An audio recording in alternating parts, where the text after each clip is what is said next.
मजेदार पौराणिक कहानी। यदि आप मेरे चैनल में नए हो तो मेरे चैनल को सब्सक्राइब करें, शेयर करें और लाइक करें। धन्यवाद। कई सैकड़ों सालों पहले की ये कहानी है। एक आश्रम में अपने कई से शिष्यों के साथ एक बड़े विद्वान गुरु रहा करते थे।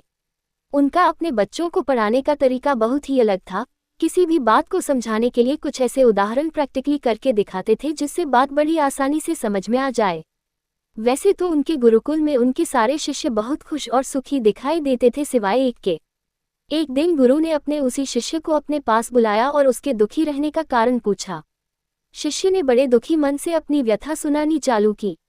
उसने कहा, मेरे और मेरे माता पिता की आर्थिक परिस्थिति अच्छी नहीं है। मेरे परिवार में हमेशा कोई ना कोई बीमार रहता है। मेरा पढ़ाई में भी कभी मन नहीं लगता है। ऐसी और कई समस्याएं शिष्य ने गुरु को बताई। गुरु ने शिष्य की सारी बात सुनी। थोड़ी देर मौन रहने के बाद शिष्य को एक गिलास में पानी और मुट्ठी भरकर नमक लाने के लिए कहा।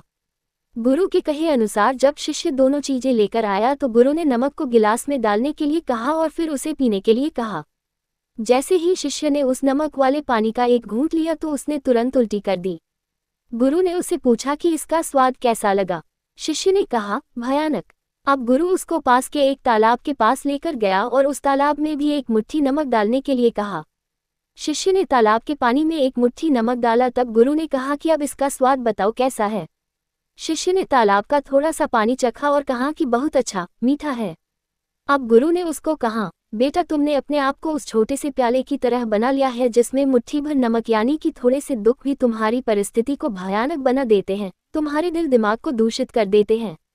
तुम्हें गिलास नहीं तालाब बनना होगा जिससे मुट्ठी भर तो क्या कई किलो नमक भी कोई फर्क ना ला सके।